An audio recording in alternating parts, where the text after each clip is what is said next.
துப்புரவு பணியும் உள்கட்டமைப்பும் அரசாங்கத்தின் அடிப்படை கடமைகள். இதை நீங்க தனியார்ட்ட கொடுக்குறீங்க, அதானிட்ட கொடுக்குறீங்க, அம்பானிட்ட கொடுக்குறீங்க, ராம்கிட்ட கொடுக்குறீங்க, வேற நிறுவனம் கொடுக்குறீங்க. இதை டாஸ்மாக நீங்க நடத்திட்டு இருக்கீங்க. GT Holidays presents Behind Woods Beyond the News with Rangaraj Pandey, powered by Medway Hospitals, Dr. Srivarma Ayurtharum Ayurveda. தமிழகம் அமைதி பூங்காவா? அடுத்து $1 மில்லியன் கேள்வி. தமிழகத்துல நல்லாட்சி நடக்குதா? அது அடுத்த கேள்வி.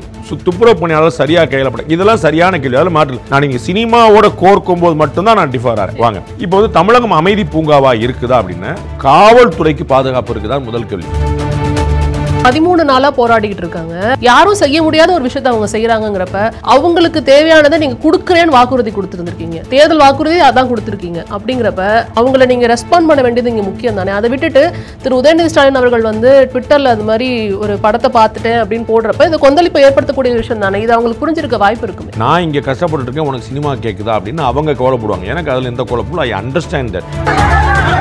திராவிட முன்னேற்ற கழகம் எதிர்க்கட்சியாக இருக்கும் போது பியூட்டிஃபுல்லான எதிர்க்கட்சியா இருக்கும். அந்த அளவுக்கு நான் உங்கள்ட்ட பலமுறை சொல்லியிருக்கேன். ஏடிஎம்கே பிஜேபி கூட அந்த அளவுக்கு இருந்தது இல்ல. அதற்கு சாட்சி இந்த கேஸ். இவர் தான், இதே தமிழக முதலமைச்சர் தான் எதிர்க்கட்சி தலைவராக இருக்கும்போது அவரோட போய் நின்று அவரோட காஃபி இருந்து அவங்களோட தோளோடு தோல் நிற்பேன்னு சொல்லி அன்னைக்கு பக்கம் பக்கமா ட்வீட் போட்டு ஆர்ப்பாட்டம் பண்ணி போராட்டத்தை துணை நின்று எல்லாம் பண்ணிட்டு இன்னைக்கு அதே கோரிக்கை அப்படியே இருக்கு 5 வருஷம்.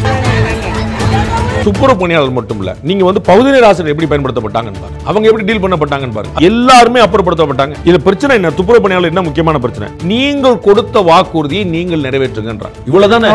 அப்ப நீங்க அதை செய்றீங்களாங்கிறது. அவர்கள் பொதுமக்களுக்கு தொந்தரவு கொடுக்கல. அவங்க சாலை மறியல் பண்ணி அவங்க என்னைக்கு டெய்லி எங்க வேலை பார்த்துட்டு இருந்தாலும் அங்க அடிக்கிறாங்க, அவங்களோட தலைமை தெரிவிக்கிறாங்க. அப்ப இங்க கூட அதே நீதிமன்றமே போராட்டம் நடத்தக்கூடிய இடத்தை தான் மாத்த சொல்லிச்சு, போராட்டத்தை நிறுத்த சொல்ல. மன்ற உத்தரவு ராத்திரி எதுக்கு அகற்றுறீங்க? அது ஒரு பொதுமக்கள் கொந்தளிப்பு வந்துடக்கூடாது தானே. அப்ப யார் அவங்க பயங்கரவாதிகளா? 8 மாதங்கள் தான் இருக்கு தேர்தலுக்கு கிட்டத்தட்ட. அப்படின்னு பார்க்கும்போது அடுத்தது ஆட்சியை பிடிக்க வேண்டிய கட்டாயத்திலையும் தீவிரமாகவும் ஒர்க் பண்ணிட்டு இருக்காங்க திமுக. அப்படிங்கிறப்ப இந்த மாதிரி விஷயங்களையே இப்படி கையாளுறாங்க. எதன் காரணமாக? எதேச்சதிகாரமா? ஓட் ஆகாது நமக்கு.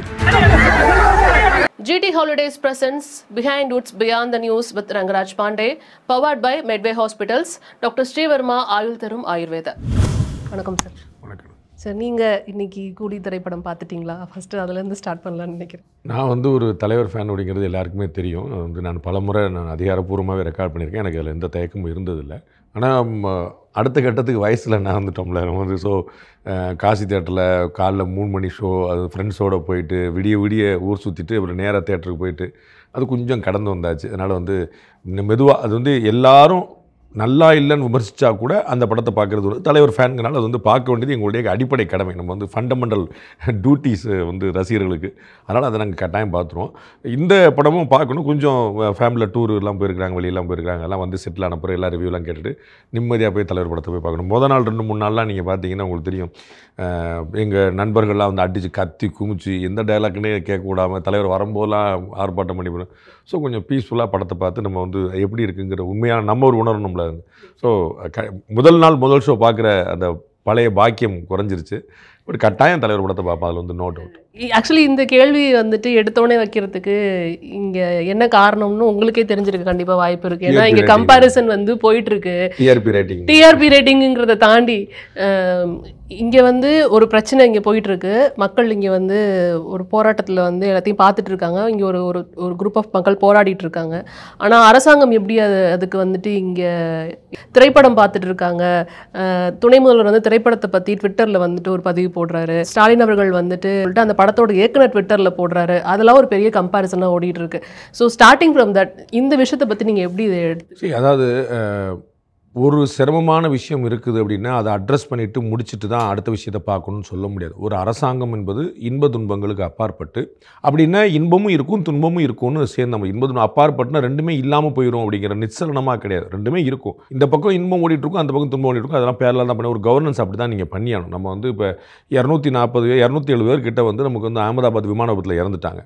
26 பேர் நம்ம ஆப்ரேஷன் சிந்தூரில் முன்னாடி பெஹல்காமில் கொல்லப்பட்டாங்க. அப்போ நம்ம வந்து அடுத்த வேலையை இது பார்க்காமலே போயிடுமான்னு நம்ம வந்து அது வந்து அடுத்த வேலையை நம்ம பார்த்து தான் ஆகணும், வேறு வழி இல்லை. அது மாதிரி வந்து இதெல்லாம் ஓடும். நம்ம வந்து ஒரு சினிமா போவாங்க, ஒரு தோக்கு விழா பண்ணுவாங்க, கம்பன் விழாவில் வந்து பேசுவாங்க. இதெல்லாம் மாறி மாறி எல்லாமே தான் நடக்கும். இது பண்ணியே அது பண்ணலையா, அது பண்ணியே இது பண்ணக்கூடாது அப்படின்னு சொல்லி சொல்ல முடியாது. இதை அட்ரஸ் பண்ணியா பண்ணல, துப்புரவு பணியாளர்களுடைய போராட்டத்தை நீங்கள் எப்படி டீல் பண்ணீங்க, அது செப்பரேட் கேள்வி. அதனால நீங்கள் சினிமா பார்க்கக்கூடாதுங்கிற இடத்துல நான் ஏற்கல. நம்ம வந்து சினிமா பார்க்க வேண்டியிருக்கும், ஒரு தோக்குவிழா நடத்த வேண்டியிருக்கும், நாளைக்கு ஆகஸ்ட் 15 சுதந்திர தினம் கொண்டாட வேண்டியிருக்கும். இது எல்லாமே தான் செய்யணும். நீங்கள் துப்புரவு பணியாளர்களை பூரா நீங்கள் சிறை வச்சுட்டு சுதந்திர தினம் கொண்டாடுறதா, அது வந்து போராடக்கூடியவர்கள் எழுப்பிக்கலாம். ஆனால் ஒரு அரசாங்கம் அப்படி எங்களை போராடக்கூட அப்படி தான் கேட்பாங்க. அதில் வந்து ஒரு மாற்று கருத்து இல்லை. நாங்கள் இங்கே வந்து உண்ணாவிரதம் வந்துட்டு இருக்கோம், நீங்கள் சினிமா பார்க்குறீங்களா, அதை கேட்பாங்க. எல்லாம் காவிரி பிரச்சனை ஓடும், முல்லை பெரியார் பிரச்சனை ஓடும், காஷ்மீர் பிரச்சனை ஓடும், அடுத்த வழியும் சேர்த்தே நீங்கள் பார்த்தாலும் இல்லை. நீங்கள் சொல்கிறது ஒரு பக்கம் ஏற்றுக்கிட்டாலும் அடுத்தடுத்து 13 நாளாக போராடிக்கிட்டு இருக்காங்க. வேற எங்கேயும் போராடல, ரிப்பன் பில்டிங்கில் தான் வந்து போராடிக்கிட்டு இருக்காங்க. துப்புரவு பணியாளர்கள் வந்துட்டு நம்மளோட ஒரு அங்கமாக இருக்கக்கூடியவங்க. அந்த பணிக்கு ஒருத்தவங்க வராங்கன்னா அவங்கள இராணுவத்துக்கு ஈக்குவலாக வச்சு சேவை பண்ணணும் அப்படிங்கிறது தான் பெரும்பான்மையான ஒரு மனப்பான்மையாகவே இருக்குது. ஏன்னா அதுக்கு வரது ரொம்ப கஷ்டமாக, யாரும் செய்ய முடியாத ஒரு விஷயத்தை அவங்க செய்கிறாங்கிறப்ப அவங்களுக்கு தேவையானதை நீங்கள் கொடுக்குறேன்னு வாக்குறுதி கொடுத்துருந்துருக்கீங்க, தேர்தல் வாக்குறுதி அதான் கொடுத்துருக்கீங்க. அப்படிங்கிறப்ப அவங்கள நீங்கள் ரெஸ்பாண்ட் பண்ண வேண்டியது இங்கே முக்கியம் தானே. அதை விட்டுட்டு திரு உதயநிதி ஸ்டாலின் அவர்கள் வந்து ட்விட்டரில் அது மாதிரி ஒரு படத்தை பார்த்துட்டேன் அப்படின்னு போடுறப்ப இது கொந்தளிப்பை ஏற்படுத்தக்கூடிய விஷயம் தானே. இது அவங்களுக்கு புரிஞ்சிருக்க வாய்ப்பு இருக்குமே. இல்லை, நான் தான் முதல்ல சொன்னது நான் திரும்ப சொல்ல விரும்புகிறேன். இதை நீங்கள் செப்பரேட்டாக பார்க்கணும். அந்த போராட்டத்தில் ஈடுபட்டிருப்பவர்கள் அவர்கள் இந்த கருத்தை சொல்ல நான் புரிஞ்சுக்கிறேன். நான் இங்கே கஷ்டப்பட்டு இருக்கேன், உனக்கு சினிமா கேட்குதா அப்படின்னு அவங்க கவலைப்படுவாங்க. எனக்கு அதில் எந்த குழப்பமும், ஐ அண்டர்ஸ்டாண்ட் தட். ஆனால் ஒரு அரசாங்கம் அப்படி இயங்க முடியாது. ஒரு அரசு பதவியில் பணியில் இருக்கிறவர் வந்து அவர் எல்லாத்தையும் வந்து உணர்வுகளை பூரா மூடி வச்சுட்டு நேராக வந்து அவர் வந்து போராட்டத்தை மட்டும் தான் அட்ரஸ் பண்ணு. இங்கே ஒரு போராட்டம் நடக்கும், அங்கே ஒரு ஆர்ப்பாட்டம் நடக்கும், அங்கே ஒரு பொன்விழா நடக்கும், இங்கே ஒரு வெள்ளிவிழா நடக்கும், இங்கே சுதந்திர தின விழா நடக்கும், எல்லாமே தான் நடக்கும். அதெல்லாம் அவங்க அட்ரஸ் பண்ண, அவங்க வந்து தனி மனிதர்களும் கூட, அவர்களுக்கு வந்து மல்டிபிள் டியூட்டிஸ் இருக்குங்கிறது நம்ம புரிஞ்சுக்கணும். எனக்கு அதில் எந்த குழப்பம் இல்லை. நான் எத்தனை கேட்டாலும் அது நான் தெரியாமல் சொல்லுவேன். அவர்கள் சினிமா பார்த்ததை குத்தம்னு சொல்ல மாட்டேன். அதை வெளியே போட்டிருக்கலாம், போடாமல் இருந்திருக்கலாம், அப்புறப்பட்ட டைம் இல்லாமல் இருந்திருக்கும், அது வேறு விஷயம். ஆனால் பார்க்கிறதோ பார்த்த நாள் போட்டதோ ஒரு கிரைம். இப்படிப்பட்ட ஒரு பஞ்சாயத்து நடக்கும்போது நீங்கள் சினிமா பார்க்கலாமான்னு, இதற்கு முன்னாடி வந்து பகுதி நேர ஆசிரியர்கள் போராட்டம் நடத்துனாங்களே, அப்போ சினிமா பார்க்கலாமா? போக்குவரத்து தொழிலாளர்கள் போராட்டம் அப்போ, மின்சார ஊழியர்கள் அப்போ, யார் போராட்டம் நடத்தும் போது நீங்கள் சினிமா பார்க்குறது? அப்போ யார் போராட்டம் நடத்தும்போது சினிமா பார்க்கக்கூடாது? தமிழ்நாட்டில் 365 நாள் போராட்டம், இந்தியாவிலேயே அதிகம் போராட்டம் நடக்கக்கூடிய மாநிலம் தமிழகம். அப்போ முதலமைச்சரோ துணை முதலமைச்சரோ சினிமாவே பார்க்க முடியாது. இவ்வளோதான். அப்போ that is not the case. இது ஒரு பக்கம். How they deal with the துப்புரவு பணியாளர்கள், அது நீங்கள் பார்க்கணும். இப்போ நீங்கள் வந்து சொன்னீங்க ராணுவ வீரர்களுக்கு இணையாக நம்ம மதிக்கணும். முன்கள பணியாளர்கள் அவங்களுக்கு நம்ம பேர் கொடுத்துருந்தோம். கோவிட் பீரியடில் வந்து அவங்க வந்து உயிரை துச்சமாக மதித்து டாக்டர்களை போலவே பணி புரிஞ்சாங்க, மருத்துவ கழிவுகளும் அகற்றினாங்க. அது முக்கியமான கேள்வி. அவர்களை எப்படி டீல் பண்ணிங்கிறது. சினிமா பார்த்தீங்களாங்கிற இடத்துல நான் போல. சினிமா நீங்கள் சினிமா பார்ப்பீங்க, நான் சினிமா பார்ப்பேன், எல்லாருமே சினிமா அப்போ நான்லாம் சினிமா பார்ப்பேன், துணை முதலமைச்சர் மட்டும் பார்க்கக்கூடாதுங்கிறது நான் ஏற்கல. இல்லை, நான் பார்க்க வேணாங்கிறது ஒரு பக்கமாக இருந்தாலும் இங்கே வந்து ஒரு கொதிப்பு நிலை இருக்கு மக்கள் மத்தியில். நீங்க வந்து அடுத்தடுத்து ஆட்சி பண்ணணும்னு சொல்றீங்க. 241 வீட்டில் வந்து இளவு விழுந்திருக்கு அகமதாபாத் விமானத்தில். உங்களுக்கு சினிமா பரவாயில்லையா? குஜராத்தில் சினிமா ஓடலையா? டெல்லியில் சினிமா ஓடலையா? இதற்கு மேலே ஒரு துயரம் வேணுமா? பஸ்மமாக எரிஞ்சு சாம்பலாயிட்டான். 200 டூர் போனவன், ஊர் போனவன், லண்டனுக்கு போனவன், திருப்பி போனவன், தாயகம் போனவன், அத்தனை பேரும் செத்து போயிட்டான். அப்போ என்ன செய்ய சொல்றீங்க? நீங்கள் இந்தியர்கள் இருக்கிறான், என்ன செய்ய சொல்றீங்க? அப்ப குஜராத்ல நீங்க வந்து எல்லாத்தையும் மூடிடுங்க, ஏர் இந்தியாவை க்ளோஸ் பண்ணிருங்க. இல்ல, நீங்க சொல்றத ஒரு பக்கம் எடுத்துக்கிட்டாலுமே இங்க வந்து திரு ஸ்டாலின் அவர்களோட ஆட்சி வந்து எந்த பிரச்சனையும் இல்லாம வந்துட்டு அமைதி பூங்காவா இருக்கு தமிழகம் அப்படின்ற ஒரு விஷயத்தை ட்ரை பண்றாங்க அப்படின்னா அவங்க எல்லாத்தையும் வந்து பார்க்க வேண்டிய கட்டாயத்துல இருக்காங்கல்ல. இதெல்லாம் செப்பரேட் கேள்வியா கேளுங்க, அதுல பதில் இருக்கு. தமிழகம் அமைதி பூங்காவா? அடுத்து $1 மில்லியன் கேள்வி. தமிழகத்துல நல்லாட்சி நடக்குதா? அது அடுத்த கேள்வி. துப்புரவு பணியாளர் சரியா கையிலப்பட, இதெல்லாம் சரியான கேள்வி. அதில் மாற்று. நான் நீங்க சினிமாவோட கோர்க்கும்போது மட்டும்தான் நான் டிஃபர் ஆறேன். வாங்க, இப்போ வந்து தமிழகம் அமைதி பூங்காவா இருக்குதா அப்படின்னா காவல்துறைக்கு பாதுகாப்பு இருக்குதா முதல் கேள்வி. நம்ம எல்லாம் கவலைப்பட்டோம் அஜித்குமாரோட மரணத்தை பார்த்துட்டு, ஒரு போலீஸ் ஸ்டேஷன் இப்படி நடக்குதுன்னு. இந்த பக்கம் போயின்னா போலீஸ்காரரை வெட்டி கொண்டு விட்டாங்க. சரிங்களா? டிஜிபி நேராக போய் அந்த எஸ்எஸ்ஐ உடைய சடலத்தை தூக்க வேண்டிய நிலைமை வந்துருச்சு. அந்த அளவுக்கு தான் உட்காந்துருக்கு. இங்கே சென்னையில் ஒரு காவலர் வந்து அடித்து கொல்லப்பட்டார். அப்போ ஒரு தகராறுனா நமக்கு வந்து இயல்பா ஒரு போலீஸ்காரனா பயம் இருக்கும். நம்ம அந்த காலத்தில் தான் பார்த்துருவோம், நாங்கள் கிளாஸ் எல்லாம் சொல்லுவோம். ஒரு சப் இன்ஸ்பெக்டர் பைக்கில் போனாருன்னா அந்த ஊரில் இருக்கக்கூடிய எல்லாரும் கையில் எடுத்து விட்டு சாதனம் எடுத்து வெந்துச்சு நிற்பாங்க. அவர் என்னடா அப்படி பாரு, ஒன்றுமில்லையா அப்படி மாஸ்டர் அப்படின்னு போவார். அப்போ வந்து ஒரு எஸ்ஐக்கு இருந்த மரியாதை கூட இன்னைக்கு வந்து ஏசிக்கும் டிசிக்கு கூட இல்லை. காவல்துறை மீது முழு மரியாதை போய் இழந்திருக்கு. அப்போ என்ன காரணம்? பயமற்று போயிருக்கு. அவங்க மனசில் எந்த அச்சமும் இல்லை. ஆளாளுக்கு ஒரு கேள்வி, ஆளாளுக்கு ஒரு சண்டை போடுறாங்க, மல்லுக்கு நிற்கிறாங்க. இப்போ நீங்க பார்த்துருப்பீங்க தாம்பரத்தில் காவலர்களுக்கு தமிழ்நாட்டில் இருக்கக்கூடிய மரியாதையா இதான் அமைதி பூங்கன்னு சொல்ல போறீங்களா? துப்புரவு பணியாளர் மட்டும் இல்ல, நீங்க வந்து பகுதி நேர ஆசிரியர் எப்படி பயன்படுத்தப்பட்டாங்கன்னு பாருங்க, அவங்க எப்படி டீல் பண்ணப்பட்டாங்கன்னு பாருங்க. அது எல்லாருமே அப்புறப்படுத்தப்பட்டாங்க. இது பிரச்சனை என்ன? துப்புரவு பணியாளர் என்ன முக்கியமான பிரச்சனை? நீங்கள் கொடுத்த வாக்குறுதியை நீங்கள் நிறைவேற்றுங்கன்றாங்க. இவ்வளவுதானே? அப்ப நீங்க அதை செய்றீங்களாங்கிறது. இன்னைக்கு அமைச்சரவை கூடுது, தமிழக முதலமைச்சர் ட்வீட் பண்றாரு, ஓகே பாஸ் நீங்க சொன்னீங்களே செய்யணும். என்ன தமிழக முதலமைச்சர் என்ன அடிக்கடி சொல்வாரு? நாங்கள் சொன்னதைத்தான் செய்வோம், செய்வதைத்தான் சொல்லுவோம் சொன்னாங்கல்ல. அப்ப அவங்க என்ன கேட்கறாங்க? நீங்க தனியார்கிட்ட போங்க, இவ்வளவு பெனிஃபிட் இருக்கு, நான் போயிட்டு போறேன், அது கவர்மெண்ட் எதுக்கு தரணும்? நான் டிசிஎஸ்ல ஒர்க் பண்ணிட்டு போறேன், மைக்ரோசாஃப்ட்ல ஒர்க் பண்ணிட்டு போறேன், அவங்க என்ன சம்பளம்? நீங்க என்னைக்கா தலையிட்டு இருக்கீங்களா? சாம்சங் ஆர்ப்பாட்டம் போது தலையிட்டீங்களா? நீங்க போராட்டத்தை நிறுத்தி வச்சீங்க. அப்ப தனியார் நிறுவனத்தை என்ன நடக்குது அவங்க பார்த்துறாங்க. நீங்க என்ன தனியார் நிறுவனத்தை கைமாற்றி விடுறது? இப்ப நீங்க அரசு பண்ணி தானே வச்சிருந்தீங்க. அடிப்படையான கேள்வி பாருங்க, எந்த வேலையை நீங்க பண்ணணும்? துப்புரவு பணியும் உள்கட்டமைப்பும் அரசாங்கத்தின் அடிப்படை கடமைகள், சரிங்களா? இதை நீங்க தனியார்ட்ட கொடுக்குறீங்க, அதானிட்ட கொடுக்குறீங்க, அம்பானிட்ட கொடுக்குறீங்க, ராம்கிட்ட கொடுக்குறீங்க, வேற நிறுவனம் கொடுக்குறீங்க. இதை சரிங்களா? டாஸ்மாக நீங்க நடத்திட்டு இருக்கீங்க. உங்களுக்கு புரியுங்களா? ஆவின் பால் நீங்க நடத்திருக்கீங்க, பால் வியாபாரம் அவன் பண்ணட்டும், சரக்கு வியாபாரம் இவன் பண்ணட்டும், நீங்க பண்ணிட்டு இருக்கீங்க. உங்களுக்கு புரியுங்களா? அடிப்படை கட்டமைப்பு உள்கட்டமைப்பு துப்புரவு பண்ணி நீங்க செய்யணும். இதான பேசிக். ஒரு சிவிக் ஆர்கனைசேஷன் இருக்கு, நம்ம உள்ளாட்சி இருக்குது, சென்னை அவங்களுக்கு என்ன வேலை? லைட் எரிதான் பார்க்குறது, சாக்கடை ஓடுதான் பார்க்குறது, க்ளீன் பண்ணியிருக்கிறது, ரோடு போடுறது, இதான வேலை. அந்த வேலையை பூரா நீங்கள் பிரைவேட்டை கொடுத்துட்டு இருக்கீங்க. இந்த பக்கம் சரக்கு நடத்திட்டு இருக்கீங்க. இவங்க தான் வந்து இந்த விஷயத்தை வாக்குறுதியாக கொடுத்தாங்க, தேர்தலுக்கு முன்னாடி கண்டிப்பா இதை வாக்குறுதியாக கொடுத்தாங்கிறப்ப இதுல அவர் நிறைவேற்றுறதுல என்ன சவால்? அதான் சொல்ல வரேன். நம்ம பலமுறை நம்ம பார்த்துருக்கோம், திராவிட முன்னேற்ற கழகம் எதிர்க்கட்சியாக இருக்கும் போது பியூட்டிஃபுல்லான எதிர்க்கட்சியாக இருக்கும். அந்த அளவுக்கு நான் உங்கள்கிட்ட பலமுறை சொல்லியிருக்கேன். ஏடிஎம்கே பிஜேபி கூட அந்த அளவுக்கு இருந்தது இல்லை. அதற்கு சாட்சி இந்த கேஸ். இவர் தான், இதே தமிழக முதலமைச்சர் தான் எதிர்க்கட்சி தலைவராக இருக்கும்போது அவரோடு போய் நின்று அவருடைய காஃபி இருந்து அவங்களோட தோளோடு தோல் நிற்பேன்னு சொல்லி அன்னைக்கு பக்கம் பக்கமாக ட்வீட் போட்டு ஆர்ப்பாட்டம் பண்ணி போராட்டத்தை துணை நின்று எல்லாம் பண்ணிட்டு இன்னைக்கு அதே கோரிக்கை அப்படியே இருக்கு. 5 வருஷமா அவர்கள் ஏடிஎம் ஆட்சியில் எதற்காக போராடினார்களோ திமுக ஆட்சி முடிய போகிற வரைக்கும் அதே பிரச்சனை இருக்கு. எதுவுமே இல்ல, எந்த இல்ல. அப்ப இவங்களுக்கு வாக்குறுதி கொடுக்குறாங்க, அதை நீங்க நிறைவேற்ற முடியல. இந்த இடத்துல திரு ஸ்டாலின் அவர்கள் வந்து கலைஞர் அவர்களை பின்பற்றாம ஜெயலலிதா அவர்களை பின்பற்றுகிறார்கள். ஏன்னா அந்த ஒப்பந்தம், அதாவது அவுட் சோர்சிங் பண்ற விஷயம் வந்து திரு ஜெயலலிதா அவர்கள் ஆட்சி காலத்துல தான் கொண்டு வரப்பட்டது. திருப்பியும் கலைஞர் வந்ததுக்கு அப்புறம் அதை மாற்றினாரு. ஆனா இங்க 14 வருஷமா இப்ப வந்து தொடர்ந்து இப்ப அவுட் சோர்சிங் தான் பண்ணப்பட்டு இருக்கு. ஸ்டாலின் அவர்கள் வந்து மாற்றவே இல்லை. அவுட் சோர்சிங் வந்து நீங்க முழுக்க பண்ணுங்க, எனக்கு பிரச்சனை கிடையாது. நான் அதுல தனியார் மையத்துக்கோ பப்ளிக் பிரைவேட் அலைன்ஸுக்கோ நான் வந்து எதிரானவங்க இல்லை. நான் சொல்ல வர்றது, நீங்க கொடுத்த வாக்கு நிறைவேற்றீங்களாங்கிறதா. நீங்க ஜெயலலிதா வந்து நாங்க மாட்டேன்னு சொல்லி சொன்னாங்களா? நீங்க ஜெயலலிதா எப்படி கேள்வி, ஏன் ஜெயலலிதா இங்க பொருந்த மாட்டாங்கன்னு, ஜெயலலிதா தனியார் மயம் ஆக்க மாட்டேன் அப்படின்னு வாக்குறுதி கொடுத்திருந்தாங்க. அப்ப ஆக்குனீங்க நீங்க சொல்லணும். நீங்க சொத்து வரி உயர்த்த மாட்டேன்னு சொன்னீங்க, தேர்தல் அறிக்கையில உயர்த்துனீங்க.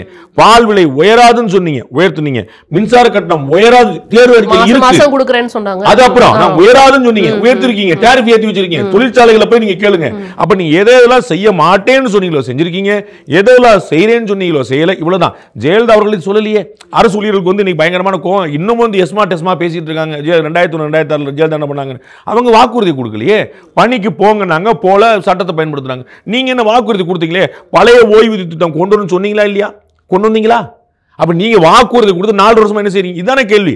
தனியார் மயம் வேணுமா வேண்டாமா தனி டிபேட். ஜெயலலிதாவா கருணாநிதியா இந்த டிபேட்ல பொருந்தாது. நான் கேட்கிறது, தமிழக முதலமைச்சர் எதிர்க்கட்சி தலைவராக இருந்தபோது, திமுக தலைவராக மட்டும் இருந்தபோது அவர் தேர்தல் வாக்குறுதி கொடுக்கிறார். இதே துப்புரவு பணியாளர் நேர போய் கொடுக்கிறார். அப்புறம் நீ இன்னைக்கு தனியார் மயத்தில் என்ன பெனிஃபிட் நீங்க எப்படி சொல்லுவீங்க? அரசாங்கம் நீங்க பிஎஸ்என்எல் வந்து வாங்கிக்கணும் சொன்னா ஜியோல நல்ல டாரிஃப் இருக்கு நீங்க சொல்லுவீங்களா? இந்த பக்கம் நைட் வந்து எல்லாத்தையும் வந்து அரெஸ்ட் பண்ணிட்டு காலையில வந்து அவங்களுக்கு எல்லா நலத்திட்டங்களையும் அறிவிக்கிறதுல என்ன நியாயம் இருக்குன்ற ஒரு கேள்வி வருது. எல்லாத்தையும் அவங்கள நீங்க நிரந்தரமாக்கி நீதிமன்றம் வந்து 31ஆம் தேதி வரைக்கும் டைம் கொடுத்திருக்கு. நீதிமன்றம் வந்து வேற எங்கேயாவது போய் அடாப்ட் பண்ணணும். நீதிமன்ற குரலை எப்படி கேட்கறாங்க பாருங்க தமிழக அரசு. அறநிலையத்துறைக்கு 1000 உத்தரவு போட்டிருக்கு நீதிமன்றம். இதெல்லாம் செய்யக்கூடாது, இதெல்லாம் செய்யணும்னு கேட்க முடியாதுன்னு சொல்ல. உங்க உத்தரவை நிறைவேற்ற முடியாதுங்க நம்ம பதில் மனு போடுறாங்க. அந்த உத்தரவை மீறி நீங்க வந்து மற்ற பப்ளிக் இந்த மாதிரி வேலைகளை கோயில செய்யக்கூடாதுங்க, கோயில் காசு அதை பயன்படுத்தக்கூடாதுன்னு அப்படித்தான் பயன்படுத்தும். சேகர் பாபு நான் போய் பார்வையிட்டேன்றார். ஸ்டே பண்ணி வச்சிருக்காங்க, செய்யக்கூடாதுன்னு சொன்னாங்க, அதை போய் நான் பார்வையிட்டேன். அப்படிதான் செய்யணுன்றாங்க. நீட்டுக்கு வந்து சுப்ரீம் கோர்ட் தான் கொண்டு வரவே சொல்லிச்சு. நீட்டு கொண்டு வரல இல்லைங்க. நீட்டுக்கு எதிராக நாங்கள் அது வச்சிருக்கோம் இது வச்சிருக்கோம் சொல்லிட்டு இருக்கோம். அப்ப நீதிமன்றத்துடைய குரலை கேட்கிறவன் நீதிமன்றத்து மீது பழி போட முயற்சிக்கிறார்கள். நீதிமன்றத்தை வந்து கேட்கறதுக்கு இல்ல. நீதிமன்றம் சொன்னா நீங்க மாத்த மாட்டீங்களா? நீதிமன்றத்தையும் மக்கள் மன்றம் கொண்டு வர மாட்டீங்களா? அவங்க வேற ஒரு இடம் வந்து காவல்துறையோட அனுமதியோட வேற ஒரு இடத்துல போராடுங்கன்னு அவங்க சொல்லியிருக்காங்க. ஆனா அவங்க அனுமதி அளிப்பாங்களாங்கிறது தெரியல. முக்கியமான பிரச்சனை அனுமதி அளிக்காம கூட போராடுவாங்க. முக்கியமான பிரச்சனை அவர்கள் பொதுமக்களுக்கு தொந்தரவு கொடுக்கல. அவங்க சாலை மறியல் பண்ணி அவங்க என்னைக்கு டெய்லி எங்க வேலை பார்த்துட்டு இருந்தாலும் அங்க அடிக்கிறாங்க, அவங்களோட தலைமை தெரிவிக்கிறாங்க.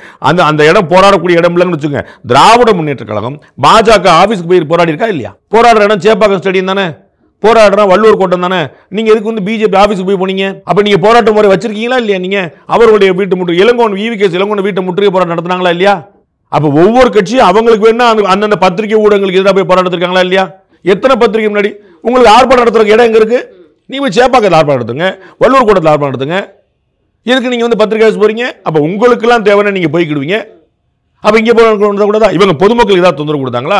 அப்ப அதே நீதிமன்றமே போராட்டம் நடத்தக்கூடிய இடத்தை தான் மாத்த சொல்லுச்சு, போராட்டத்தை நிறுத்த சொல்லல. உங்களுக்கு புரியுங்களா? அப்ப இவங்க இடத்தை மாத்திரம் அவ்வளவு நீதிமன்ற உத்தரவு ராத்திரி எதுக்கு அகற்றுறீங்க? அது ஒரு பொதுமக்கள் கொந்தளிப்பு வந்துடக்கூடாது தானே.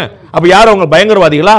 அப்புறம் நீங்க முன்கள பணியாளர் ஏன் சொன்னீங்க? அவங்களே அதே தான் கேக்குறாங்க. நாங்க என்ன பயங்கரவாதிகளா? எங்களை அரெஸ்ட் பண்றதுக்கு எதுக்கு இத்தனை போலீசார் அப்படிங்கறத அவங்க கேக்குறாங்க. அவங்களுக்கு வந்து லேடிஸ் வந்து எங்களை சரியா ட்ரீட் பண்ணப்படலன்னு சொல்றாங்க.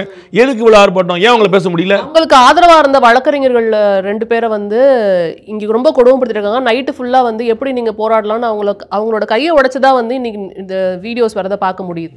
அந்த இடத்துக்குலாம் நான் போக மாட்டேன். அந்த வழக்கறிஞர்கள் வந்து யாரு என்னங்கிறது நமக்கு தெரிஞ்சிருக்கணும். அவங்க வந்து உண்மை சொல்றாங்களா போய் சொல்றாங்களா எதனால வந்துச்சுங்க நம்ம பார்க்கணும். நம்ம வந்து ஒரு பர்டிகுலர் கேஸை நீங்க எடுத்தீங்கன்னா அந்த பர்டிகுலர் கேஸ் என்னங்கிறத பார்த்தா தான் சொல்லணும். நான் துப்புரவு பணியாளர் நடத்தப்பட்ட விதத்தை நான் சொல்லுவேன். இந்த வழக்கறிஞர் எப்படின்னா அந்த வீடியோ பார்த்து நீங்க பாதி வீடியோ பார்த்துட்டு நான் அந்த வீடியோ பார்த்தேன். உங்களுக்கு தகவலுக்காக பாதி வீடியோ பார்த்து நான் சொல்ல முடியாது. ஒரு அம்மா மயங்கி கிடக்குது, ஒரு அம்மா கையில வந்து காட்டுது, அதெல்லாம் நீங்க வந்து முழு வீடியோ பார்த்தா தெரியும் யார் என்ன பண்ணாங்கன்னு தெரியும். அது நம்ம சீனை முழுசா பார்க்காம நீங்க பாதியை பார்த்து சொல்றதுக்கு நான் கிடையாது. அப்ப நான் வந்து இந்த துப்புரவு பணியாளர் ஒட்டுமொத்த அந்த இஷ்யூவை நீங்கள் கொடுத்த வாக்கு நிறைவேற்றல, தனியார் மையத்துக்கு நீங்க தள்ளுறீங்க, தனியார் மையத்துக்கு நீங்க குரல் கொடுக்கல, தனியார் நல்லதுக்கு நீங்க எதுக்கு வாக்காளத்து வாங்குறீங்க? அரசாங்கம் அவங்க வேணும், அவங்க போய் சேர்ந்துட்டு போறாங்க. நாளைக்கு நான் வந்து ஒரு நகராட்சியை மாநகராட்சியை மாத்துறேன், 50 பணியாளர் நான் எடுக்கணும், அப்ப நான் தனியார்ட்டே கொடுத்து எடுத்துட்டு போறேன், எனக்கு பிரச்சனை இல்லை. உங்களுக்கு புரியுங்களா? இருக்கிறாத நீங்க ஏன் மாத்து? அவங்க ரிட்டையர்ட் ஆகிற வரைக்கும் அலோவ் பண்ணலாம்லாம் கேட்பாங்கல்ல. அப்ப அவங்களுக்கான பெனிஃபிட்ஸ் கொடுக்கலாம் இல்லை, நீங்க கொடுத்த வாக்குறுதி தானே. அப்ப புதுசா ஒன்று இம்ப்ளிமெண்ட் பண்றோம், there is entirely different case. அப்ப இருக்கிறதே நீங்க மாத்துறீங்க. எதுக்கு நீங்க தனியார் போங்க, தனியார் போய் புஷ் பண்றீங்க? தனியார் வேலை பார்த்து தனியார் வந்து அரசாங்கத்துக்கு போட்டி வேலை வைப்பாங்க. எனக்கு அது குழப்பம் இல்லை, நிறைய பார்த்துருக்கோம். ராத்திரி 12:30 மணிக்கு இந்த தூய்மை பண்றதெல்லாம் நம்ம பார்த்துருக்கோம். அதெல்லாம் நம்ம மறுக்கல. நம்ம வந்து அரசு பணியாளர்கள் வந்து முன்னாடி பாதிஞ்சிருக்காங்களான்னு யோசிக்கணும், அதெல்லாம் மறுக்கல. ஆனா இந்த பர்டிகுலர் இஷ்யூல இவர்கள் கொடுத்த வாக்குறுதி நான் தான் சொன்னேன். நீங்க பகுதி நேர ஆசிரியர்களோ, அரசு ஊழியர்களோ, ஆசிரியர் பெருமக்களோ, சாலை பணியாளர்களோ, இல்ல மின்சார ஊழியர்களோ, இவங்க எல்லாரும் நீங்க என்ன சொன்னீங்களோ அதானே செய்ய சொல்றாங்க. இன்னும் 8 மாதங்கள் தான் இருக்கு தேர்தலுக்கு கிட்டத்தட்ட. அப்படின்னு பார்க்கும்போது அடுத்தது ஆட்சியை பிடிக்க வேண்டிய கட்டாயத்துல தீவிரமாவும் ஒர்க் பண்ணிட்டு இருக்காங்க திமுக. அப்படிங்கிறப்ப இந்த மாதிரி விஷயங்களையே இப்படி கையாளுறாங்க. எதன் காரணமாக? எதேச்சதிகாரமா? இதெல்லாம் ஓட் ஆகாதுன்னு உங்களுக்கு தெரியும். நீங்கள் எதேச்சதிகாரம் ஜனநாயகம் அப்படிலாம் பெருசாக யோசிக்க வேண்டாம். அவங்களுக்கு தெரியும் இதெல்லாம் வந்து ஓட் ஆகாதுன்னு. ஒரு 6 மாதத்துலலாம் சரியாயிரும். வேறு விஷயங்கள் வீடு வந்து தேரும், அவங்கெல்லாம் அமைதியாயிருவாங்க, சரியாயிருவாங்க. அந்த கட்சி தலைவர்களை சரி பண்ணால் நீங்கள் வந்து பார்த்தீங்கன்னா இந்த தொழிற்சங்கத்தில் நிறைய பேர் வந்து மார்க்சிச சிந்தனை கொண்ட தொழிற்சங்கங்கள் தான் நிறைய இதில் டாமினண்ட்டாக. அவங்களுக்கு வந்து தலைவரை எப்படி சரி பண்ணணும் அவங்களுக்கு தெரியும். இங்கே வந்துட்டு சிபிஎம் கட்சிகள் 2மே ஆதரவு பெருசாக நீட்டவே இல்லை. சண்முகம் அவர்கள் மட்டும் 10 நாள் கழிச்சு வந்து பார்த்துட்டு போனதை பார்க்க முடிஞ்சது. ஆனாலும் சிஇடியு வந்து இதில் எந்த ஒரு தலையீடும் இல்லைங்கிறதையும் பார்க்க முடியுது. அப்போ மார்க்சிய சிந்தனை உள்ள இருக்கிறாங்க, சரிங்களா? நிறைய ரொம்ப பிரிடாமினண்டா உள்ள இருக்கிறாங்க. அவங்களுடைய ஹையர் பாடி வந்து இருக்கக்கூடிய மாநில கட்சி நீங்க பாத்தீங்கன்னா அவங்களை எப்படி சமாளிக்கிறதுன்னு தமிழக முதலமைச்சர் தெரியும். இதை மற்ற மாநிலங்கள் வந்து நல்லாவே கையாளுறத பார்க்க முடியுது. இது மாதிரி வந்து தூய்மை பணியாளர்கள் அதை ஏன் நம்மளால பண்ண முடியாதுன்னு நான் கேக்குறேன். சிம்பிளான பிரச்சனை பார்க்கணும். எல்லா இடத்துலயும் தனியார்மை இருக்குங்க. தமிழ்நாட்டுல ஆந்திராலயும் அது மாதிரி தமிழ்நாட்டுல வந்து கன்னியாகுமரி மாவட்டத்துல துறைமுகம் கொண்டு வர்றதுக்கு மார்க்சிஸ்ட் கம்யூனிஸ்ட் கட்சி எதிர்க்குது, சரிங்களா? அதே துறைமுகம் கேரளாவில் கம்யூனிஸ்ட் கட்சி ஆளக்கூடிய மாநிலத்தில் அதானியுடைய துறைமுகம் பிரதமரும் பினராயி விஜயனும் சேர்ந்து துவக்கி வைக்கிறாங்க. அப்போ இவருடைய இரட்டை வளத்தை நீங்கள் தெளிவாக புரிஞ்சுக்கணும். தமிழ்நாட்டில் அந்த துறைமுகம் வந்தால் நாடு நாசமாக போயிடும்.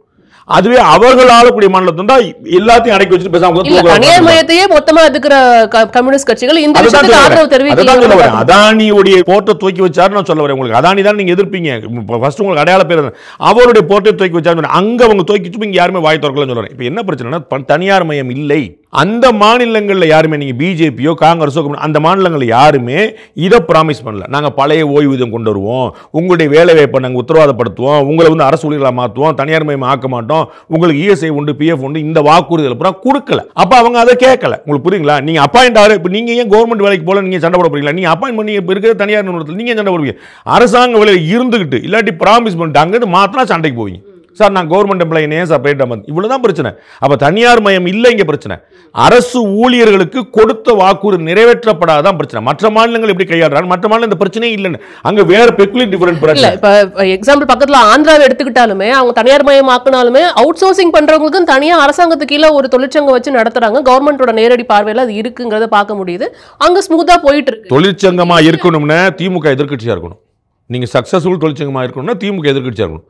திமுக ஆளுங்கட்சியா இருக்கும்போது உங்களுக்கு தொழிற்சங்கத்துல இங்க வேலை. தோமுசா வந்து தொழிலாளர்களுக்காக கடுமையா குரல் கொடுக்கும். எப்ப அதிமுக ஆட்சியில் இருந்தா, திமுக ஆட்சியில் இருந்தா நமக்கு எம்பி சீட்டுக்கு எங்க வரல, நம்ம கோட்டால வரலன்னு சொல்லி கேட்கும். அவ்வளவுதான். இதுல இன்னொரு விஷயம் என்னன்னா, திரு சேகர்பாபு அவர்கள் இதுல வந்து ஏன் வராரு? இப்ப வந்து கட்சி பிரகாரம் பார்த்தா வந்துட்டு நார்த் சென்னை சவுத் சென்னை தனித்தனியா பிரிச்சு கொடுத்துருக்கத பார்க்க முடியுது. ஆனா இது சம்பந்தப்பட்ட துறை அமைச்சர் வந்து திரு கே நேரு அவர்கள் நேற்று தான் வந்தாரு அப்படிங்கறது டிஸ்கஷன்ல இருந்தாருங்கிறத பார்க்க முடிஞ்சது. அபிஷியல் புரோட்டோகால்ல ஏதாவது போஸ்டிங் கொடுத்துருக்காங்களான்னு எனக்கு தெரியல. சம்டைம்ஸ் வந்து நீதிமன்றங்கள் என்ன செய்வாங்கன்னா, உயர் நீதிமன்றம் என்ன செய்வாங்கன்னா, ஒவ்வொரு டிஸ்ட்ரிக்ட் கொடுத்துருவாங்க. இந்தந்த டிஸ்ட்ரிக்ட் அப்புறம் மேல இருக்கக்கூடிய 40-48 நீதிபதிகள் வந்து இந்த சேலம் மாவட்டத்தை நீங்க பாத்துங்க, மதுரை மாவட்டத்தை நீங்க பாத்துங்க. அப்ப அந்த மாவட்டத்தில் ஏதாவது பணி நடந்தது, கட்டடத்துறைப்பலான்னு அவங்க போவாங்க. அது வந்து வழக்கம். அதை மாதிரி ஏதாவது இப்போ வந்து 4-5 ஐஏஎஸ் ஆஃபீஸரை வந்து செய்தி தொடர்பாளர் நியமிச்சாங்க. அமுதா, ராதாகிருஷ்ணன், ககன்தீப் சிங். அதை மாதிரி ஏதாவது பிரச்சனை நான் எப்படி புரிஞ்சுக்கிட்டேன், நான் டெய்லி நியூஸ் பார்க்குறேன். நியூஸ் என்ன புரிஞ்சுக்கிட்டேன், நார்த் சென்னையில் ஏதாவது பிரச்சனை வந்துச்சுன்னா அண்ணன் சேகர்பாபு வருவார். சவுத் சென்னையில் ஏதாவது பிரச்சனை வந்துச்சுன்னா மா சுப்பிரமணியம் வருவார். எல்லாரும் கூடயும் மேயர் வந்து அவங்க கூட இருந்துக்கிட்டு இவ்வளோ தான் நான் புரிஞ்சுக்கிட்டது. ஸோ துறை அமைச்சர் நேரு அப்படின்னு நீங்கள் பார்க்க முடியாது. நீங்கள் பல சந்தர்ப்பத்தில் பார்த்துருப்பீங்க. குமரகுருபுரன் இன்னைக்கு கூடிய கமிஷனாக இருக்கக்கூடிய அவர் வந்து அறநிலையத்துறையுடைய கமிஷனாக இருந்தவர். அவர் ஏற்கனவே திரு சேகர்பாபு அவர்களுக்கு கீழே படி வந்து, அதனால் அவங்களுக்கு நல்ல கெமிஸ்ட்ரி ஒர்க் ஆகும் சொல்லி அவங்க பார்த்துருக்கலாம். எனக்கு தெரியாது அது என்ன புரோட்டோகால் அவர் வந்தார் அப்படின்னு தெரியாது. ஒரு மினிஸ்டர் அவ்வளோதான். நானாக புரிஞ்சுக்கிட்டு நார்த் மெட்ராஸில் ஒரு பஞ்சாயத்து வந்து அது வருது, மாநகராட்சி ஆரம்பிக்கிற இடத்துல தான் நார்த் மெட்ராஸ் ஆரம்பிக்குது. அதனால் எங்கள் ஜூரிஸ்டிக்ஷன் அண்ணன் சேகர்பாபு சொல்கிறாருன்னு எனக்கு தெரியும். இதில் இன்னொரு என்ன பார்க்க முடியுது அப்படின்னா, அடுத்தடுத்து எல்லா அரசு ஊழியர்களும் வந்துட்டு அதிருப்தியில் இருக்கிறதுனால இவங்களுக்கு இணைந்து கொடுத்தா அடுத்தடுத்த போராட்டங்கள் வெடிக்குங்கிறதுக்காக இது எப்படி கையாண்டிருக்காங்களோ அப்படின்னு ஒரு சந்தேகம். பணியாளர்கள் என்கிற ஒரு எண்ணம் அடிஷனலாக கவர்மெண்ட் இருந்ததான்னு ஒரு கேள்வி. அதுதானே நம்ம பார்த்துக்கலாம் அப்படின்னு. வந்து அரசு ஊழியர்களா, போக்குவரத்து ஊழியர்களா, மின்சார ஊழியர்களா, துப்புரவு பணியாளர் தானே அப்படிங்கிற ஒரு எண்ணம் இருந்ததாங்க, ஒரு எண்ணம் இருந்தாங்க. ஒரு முக்கியமான கேள்வி. அடுத்தடுத்து மற்றொரு போராடல் இன்னைக்கு புதுக்கோட்டையில் போராடினாங்க. போராடிக்கிட்டே தான் இருக்காங்க. எல்லா ஊழியர்களும் போராடிட்டே இருக்கிறாங்க. அவங்க இது வந்து துப்புரவு பணியாளர்களுக்கும் அரசு ஊழியர்களுக்கும் ஆசிரியர்களுக்கும் எந்த சம்பந்தம் கிடையாது. 3 பேர் அவங்கவுங்க பிரச்சனைக்காக போராடிட்டு இருக்காங்க. 3 பேருமே கொடுத்த வாக்கு நிறைவேற்றலன்னு போராடிட்டு இருக்காங்க. அவங்களுக்கு பசி அவங்க எழுதிட்டு இருக்காங்க. இது வந்து ஒரு கூட்டு போராட்டம் இல்லை. உனக்கு பசிக்குது எனக்கு பசிக்கல, அவன் பசிக்கு அவன் எழுதுறான், இவன் பசிக்கு இவன் எழுதுறான். அப்போ அவர்கள் எல்லாருமே எல்லாருக்கும் யூனிஃபார்மாக இருக்கக்கூடிய ஒரு பிரச்சனை பார்த்துக்குங்க. நீங்கள் வாக்குறுதி கொடுத்தீர்கள், நிறைவேற்றவில்லை. இதான் யூனிஃபார்மாக இருக்கிற பிரச்சனை. உங்களுக்கு புரியுங்களா? பழைய ஓய்வு திட்டத்திலேருந்து, மின்சார வாரியத்திலேருந்து, அவங்க கடன் அடைக்கிறதுலேருந்து எல்லாமே பார்த்தீங்கன்னா அப்படியே பழைய விஷயங்கள். ஏற்கனவே இவர்கள் கொடுத்தது 5 வருஷமாகி போச்சு. ஏன் செய்யலைங்கிற கேள்வி வருதுல்ல. அப்போ வரும்ல. அப்போ ஓட்டு விழாதோ அப்படிங்கிற நம்பிக்கையில் ஒரு அச்சத்தில் நீங்கள் இந்த 1000 ரூபா ஸ்கீமை திரும்ப கொண்டு வரீங்க. விடுபட்டு போனவர்களாம் சேவ் காரில் வந்து 1000 ரூபா ஸ்கீமுக்கு அப்ளிகேஷன் வாங்குறாங்க. இல்லைன்னு யாரையா சொல்லுங்க. விவரமில்லாத பிள்ளை இருக்கு, நீங்க ஊடகத்தில் இருக்கீங்க, இந்த விவரம் கூட இருக்க வேண்டாம் உங்களுக்கு. படப்படன்னு நீங்க முடிஞ்ச லேடிஸா இருந்தா போதும். ஏன்னா இது ஓட்டாக மாறாதுங்கிற ஒரு எண்ணம் தான். நல்லா ஞாபகம். ஏன் இந்துக்கள் அதிகமாக விமர்சிக்கப்படுகிறார்கள் அப்படின்னா அந்த கேள்விக்கு பதில் இதுதான். ஏன் துப்புரவு பணியாளர்கள் துச்சமாக மதிக்கப்படுகிறார்கள் ஒரு கேள்விக்கு பதில் தான். அது ஓட்டாக மாறினால் எல்லாம் செட் ஆயிரும். வாக்குறுதியே கொடுக்க மாட்டாங்க, தெளிவாயிருவாங்க. இந்த கேள்வி வராதுல, வாக்குறுதி கொடுத்தியே செஞ்சான்னு வாக்குறுதியே கொடுக்க மாட்டாங்க. அது ஓட்டா மாறாது. அது வேற டிபார்ட்மெண்ட், இது வேற டிபார்ட்மெண்ட். அது அன்னைக்கு நம்ம பார்த்துக்கலாம் அப்படின்னு தெளிவா தெரியும். ஆனா இங்க வந்து சமூக வலைதளமே வந்துட்டு இந்த விஷயத்துல வந்து கொந்தளிச்சு எழுத பார்க்க முடியுது. அப்ப கூட அவங்களுக்கு ஒரு பயம் இருக்கு. சமூக வலைதளம் வந்து உண்மையை பிரதிபலிப்பதில்லை. அதை முதல்ல நீங்க ஞாபகம் வச்சுக்கணும். அது வந்து அவங்கவுங்க ஃபேஸ் இல்லாம அட்ரஸ் இல்லாம அவங்கவுங்க போட்டுட்டு அதுலயே கட்சிக்காரங்க பூரா உள்ள நுழைஞ்சிட்டு அதுலயே பாட் மூலமா 15 பேர் உள்ள வந்துட்டு நாளை காலைல 4:30 மணிக்கு எல்லாரும் ட்வீட் போடுவோம்னு சொல்லிட்டு ஆர்டிஃபிஷியல் ட்ரெண்டிங் எல்லாம் கொண்டு வந்து நம்ம கோபேக் மோடிலாம் பார்த்தோம். அதெல்லாம் நான் சொல்ல வரல. இந்த உணர்வு தனிப்பட்ட ஒவ்வொரு கணக்குலையும் பார்க்க முடியுது. இதுக்கு எதிரா வந்துட்டு அவங்க பேசுறத பார்க்க முடியுது. இப்படி ஒரு சம்பவத்துக்கு எதிராக பேசுறத பார்க்க முடியுதுங்கிறப்ப அதெல்லாம் ஏடிஎம்கே ஆட்சியில் பேசுவாங்க. எல்லா நடிகர்களும் எல்லா நடிகைகளும் எல்லா ஊடகங்களும் முதல்ல எந்த கவர்மெண்ட்னு பார்ப்பாங்க. ஐயோ டிஎம்கே கவர்மெண்டா, நம்ம கவர்மெண்ட்ப்பா பேசாம சொல்லுவோம். எல்லாம் பிரகாஷ்ராஜ் எங்க போனார் நீங்க கேட்கணும். டெய்லி ட்வீட் கொடுத்தார். அண்ணன் கமல்ஹாசன் டெய்லி ட்வீட் கொடுத்தார். எவ்வளவு பிரேக்கிங் நியூஸ் நான் போட்டிருக்கேன். அவ்வளவு பிரேக்கிங் நியூஸ் போட்டிருக்கேன் ஏடிஎம்கே கவர்மெண்ட்ல 2021 மே மாசம் வரைக்கும். எங்க கமல்ஹாசன் போனான்னு கேட்கணும்.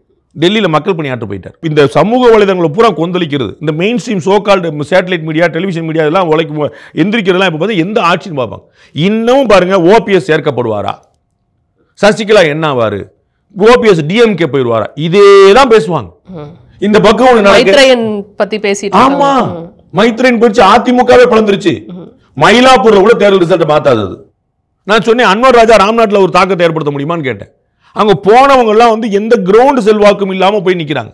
அவங்க வந்து 100 மூலமாக இருக்காங்க. 4 காலையில் திடீர்னு மைத்திரன் பார்த்து எந்த கட்சி கட்டி கொஞ்சம் கன்ஃபியூஸ் வரும். ஆனால் நல்ல மனுஷன், ரொம்ப நான் அந்த பேட்டி நான் அப்ரிஷியேட் பண்ணி அவனை ப்ரெஸ் மீட்டேன். ஒரு வார்த்தை அன்வர் ராஜா தடுமாறினார்.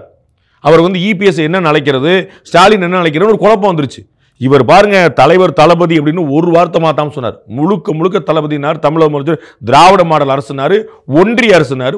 அப்படி ஃபுல் ட்ரைனிங் எடுத்து தான் போயிருக்காரு. ஜாயின் பண்ண தான் நேற்று போல, அதுக்கு முன்னாடி ட்ரைனிங் 1 மாதம் நடந்துச்சு போல. பியூட்டிஃபுல்லாக ஒரு வார்த்தை ஸ்லிப்பாக போனார். என்ன ஆக போகுது, மயிலாப்பூர் அசம்பிளி எலெக்ஷனில் கூட ரிசல்ட் மாத்தார். நீங்கள் தமிழ் 234 தூக்கி விட்டுருங்க. இதைத்தான் ஊடகங்கள் பேசிட்டு இருக்கு. அப்போ அதே சென்னையில் அதே தலைநகரத்தில் இவங்க யார் குரல் கொடுப்பா? அப்போ இவர்கள் எல்லாரும் ஆட்சியை பார்த்து, ஆட்சியில் இருப்பவர்களை பார்த்து மக்களுக்காக குரல் கொடுக்குறான்னு இல்லை. மக்களுக்காக குரல் யார் பண்ணாலும் குரல் கொடுக்கணும்ல. நீங்கள் அழுதாலும் குரல் கொடுக்கணும், 4 நாள் குரல் கொடுக்கணும். அப்போ யார் அழுதாங்க குரல் கொடுக்கல, யாருக்காக அழுகிறாங்க, யார்கிட்ட அழுகிறாங்க? ஐயோ டிஎம்கிட்டயா பேசாமல் வந்துரு, ஏடிஎம்கிட்டயா எல்லா தத்துவம் பேசு. இவர்கள் எல்லாம் ஆட்சியில் யார் இருக்கிறாங்க? அப்போ இவங்கெல்லாம் வந்து உண்மையிலேயே மக்களுக்காக நிற்கிறாங்களாங்கிற அடிப்படையான கேள்வி மனசில் வச்சா போதும். நிச்சயமா இதுக்கு அடுத்ததாக வந்து பார்க்கணும்னா டிவிகேலேருந்து திரு விஜய் அவர்கள் வந்து கண்டன குரல் எழுப்பியிருக்காரு, நேரில் மீட் பண்ணாரு, திரு சீமான் அவர்கள் எதிர்ப்பு குரல் பதிவு பண்ணியிருக்காரு அப்படிங்கிறத பார்க்க முடியுது. இது எவ்வளோ தூரம் அவங்க வந்து அடுத்த கட்டத்துக்கு எடுத்துகிட்டு போகிறதுக்கு வாய்ப்பு இருக்குது? எடுத்துகிட்டு போனால் அவங்களுக்கு இது சாதகமாக அமையுமா? யாருமே எடுத்துகிட்டு போக மாட்டாங்க. பரந்தூரில் போராட்டம் நடந்தது, யார் எடுத்துகிட்டு போனாங்க? பரந்தூரில் எந்த அரசியல் கட்சி தலைவரும் போகக்கூடாட்டாங்க. சரி, நல்லா செட்டில் ஆகிட்டாங்கல்ல. நீங்கள் 10 வழிச்சாலை கொண்டு வரும்போது என்ன ஆர்ப்பாட்டம் நடந்துச்சு? இப்படி நடக்க விட்டுருமா? இதே சீமான் வந்து சேலத்துக்குன்னா அவ்வளோ பெரிய ரோடு இருக்குது, எதுக்கு இன்னொரு ரோடுன்னு கேட்டார். இதே பாமக வந்து என்ன ஆர்ப்பாங்க, கல்லெல்லாம் புடிங்கி எரிஞ்சிடும்னு சொல்லிச்சே. என்ன பண்ணாங்க? பரந்தூர் மாநிலத்துக்கு என்ன பண்ணாங்க? 10 வழிச்சாலைக்கு என்ன பண்ணாங்க? அப்போ ஏடிஎம்கே ஆட்சி இருந்தால் நீங்கள் எப்படி ரோசப்படுவீங்க? டிஎம்கே ஆட்சி இருந்தால் என்ன பண்ணுவீங்க? பிரச்சனை முடிஞ்சனால எல்லாரும் ஆளுக்கு ஒரு கண்டன அறிக்கை, ஒருத்தர் பாக்கி இல்லாமல் கண்டனம் முடிஞ்சு வச்சு, நம்ம வேலை முடிஞ்சு வச்சு, அடுத்தது நம்ம பார்ப்போம். அரசியலுக்காக கூட பயன்படும். அதுதான் நான் உங்களுக்கு சொல்கிறேன், எதிர்க்கட்சினா திமுக இருக்கணும். அதுதான் மக்களுக்காக நிற்கும். போராட்டம் ஆர்ப்பாட்டம் பண்ணி அதை வந்து ஆளுங்கட்சியை வந்து ஆட்டி படைச்சிடுவாங்க. இவங்க எல்லாம் வந்து ஒரு அறிக்கையை கொடுத்துட்டு ஒரு ட்வீட்டை போட்டு முடிஞ்சு வச்சுக்காது. நான் ஒரு அறிக்கை, நீ நயினார் நாயந்திரன் போயிட்டு வந்துட்டாரு, ஏடிஎம்கேலேருந்து போயிட்டு வந்துட்டாங்க, நான் சீமான் போயிட்டு வந்துட்டாரு, விஜய் வர வச்சு பார்த்தார், ஆல் ஹாப்பி, ரைட், முடிஞ்சு வச்சு. அடுத்து டிஎம்கே நின்றுக்கணும் நேரம். எதிர்க்கட்சியாக ஸ்டாலின் அங்கே போயிட்டு பாருன்னு சொன்னால் அதான் நடந்துச்சு. இப்போ அதானே கேட்குறாங்க. சார் தலைவரே வந்தார், இங்கே இன்னைக்கு எடப்பாடி பழனிசாமி போல, உங்களுக்கு புரியுங்களா? எடப்பாடி பழனிசாமி போல ஸ்டாலின் போனார் எதிர்கட்சியில். இதை தானே சொன்னேன், எதிர்கட்சியில் திமுக அடிச்சுக்க ஆள் கிடையாது. அவர்கள் போய் நின்றுவாங்க, அந்த பிரச்சனையை எவ்வளோ முடியுமோ பெருசாக்கிடுவாங்க, அதுக்கு ரிசல்ட் தேடி நிற்பாங்க.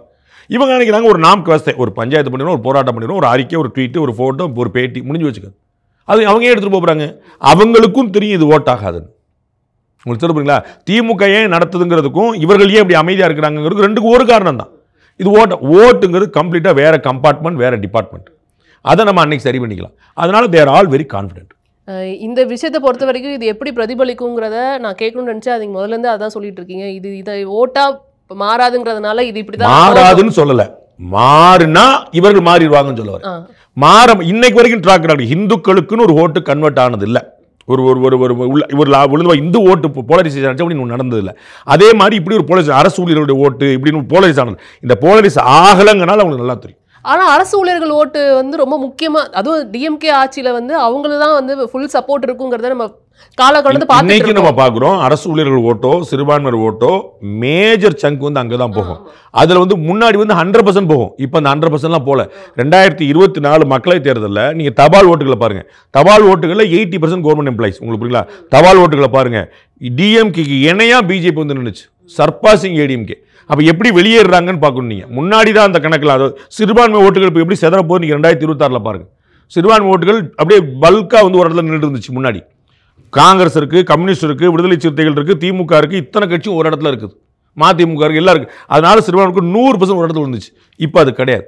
அது எல்லாம் செதறி மாறி வரப்போது, அவங்களுக்கு எல்லாம் தெரிய போகுது. அவங்க ரிசல்ட் பார்க்கும்போது அவங்க கண்டுபிடிச்சிடுவாங்க. அப்போ இந்த மாதிரி சங்கா வராது அப்படிங்கிறது தான் பேசாமல் இருக்காங்க. சங்கா வரும்னு செஞ்சுருவாங்க. இப்போ இதே அரசு ஊழியர்கள் வந்து இவங்க வந்து இது ஓட்டாக கன்வெர்ட் பண்ண வந்தாங்கன்னா திமுகவும் பாஞ்சு வந்து ஹெல்ப் பண்ணும், ஏடிஎம்கே முதல்ல வந்து சப்போர்ட் பண்ணும். Behind Woods Beyond the News with Rangaraaj Pandey, title sponsor GT Holidays, South India's #1 travel brand, powered by Medway Hospitals, ஆரோக்கியத்திற்கான சிறந்த வழி, டாக்டர் ஸ்ரீவர்மா வெல்னஸ், அனைத்து நோய்களுக்குமான ஆயுர்வேத மருத்துவம் தமிழகமெங்கும். GT Holidays presents Behind Woods Beyond the News with Rangaraaj Pandey, powered by Medway Hospitals, Dr. Srivarma Ayurtharum Ayurveda.